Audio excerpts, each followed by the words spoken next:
One of the topics that's been coming up lately with my prospective clients is once they send an email to me and they ask me about my pricing, and they give me their venue and the number of guests and so on and so forth, and then I send them back a quote. But what's interesting is the responses I've been getting back, and the responses I'm getting is, thank you very much for sending this quote over. We're in the process of comparing prices, and we'll get back to you. So I kind of looked at that statement. I said they're in the process of comparing prices. Okay. I'll give you a quick example. This is a Starbucks cold brew, cocoa and honey with cream. Okay. Now, here's an identical 11 fluid ounce Starbucks cold brew cocoa with cream. Okay. What's the difference? Nothing. There's no difference. This one is going to taste identical to what this tastes like. There's no difference. What could be the difference? Oh, yeah. Well, pricing. I picked this up at Walmart for $2.99. This one was $1 more at $3.99 at a gas station. I even looked online, and anywhere between $3 and close upwards of $5, you can buy one of these, just one. But the difference is, well, what the product is, nothing. What the price is, yes, big difference. And I can see people wanting to shop around and get the best price for something. But what you have to understand is that when you're shopping for a service, big difference. The services should be comparative. What you should be looking for and comparing are the services, not necessarily the pricing, what you're getting for the money you're paying. One of those is the quality of service. And how do we figure out the quality of the services you're going to get? Well, you could go online to The Knot or Wedding Wire, Google, Facebook.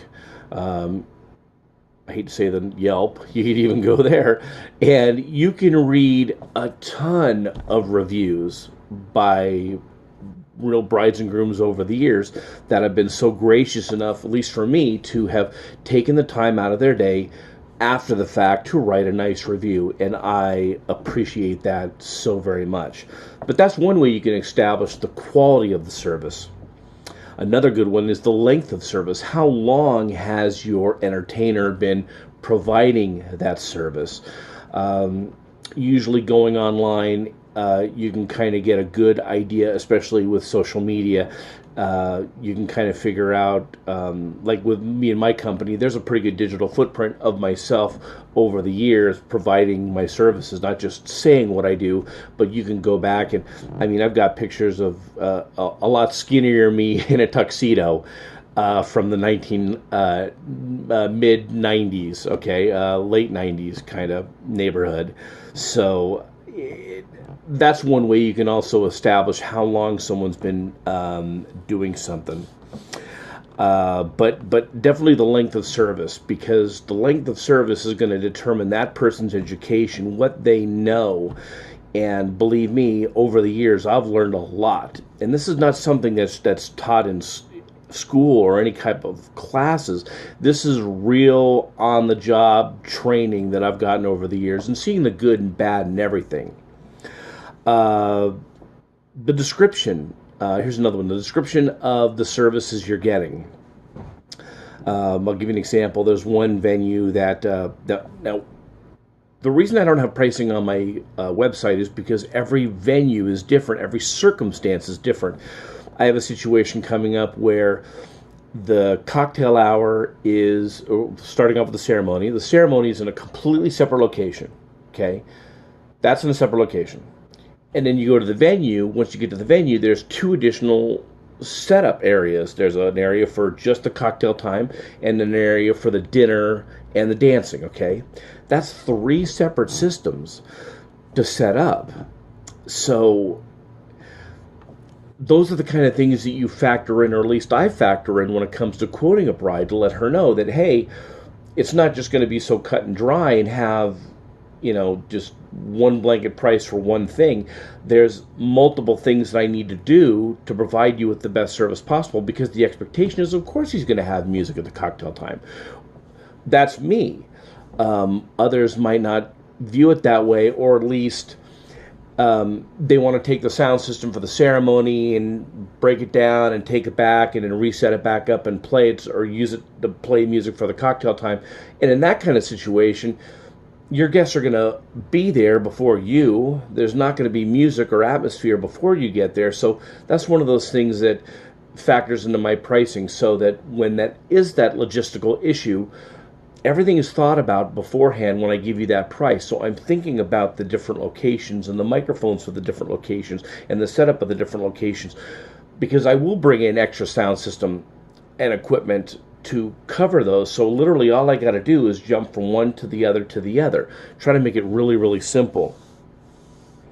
Also, number of guests. That's another big one. I got a request for a wedding for about 30 to 40 people. I didn't have to bring in the big guns, versus the wedding that I did last night. That was 250 people. So I brought in extra sound reinforcement to cover 250 people. So there's enough bassiness and thickness to the sound so that people could dance and have a good time and feel the music on the dance floor. So that's another reason of the description of the service is, what kind of equipment am I bringing in? Am I bringing in enough sound reinforcement to take care of this big group of people that are going to be on the dance floor? Another one is frequency of performance. How many times your entertainer, your DJ, does what he does. Because I could say that, I've been doing this for 20 years, but how often do I do it? Well, for me, I'm doing it all the time. I'm performing myself personally. I'm doing about maybe 110 to 120 weddings a year consistently. There's some guys out there that have been doing it for a long time that don't necessarily have a lot of that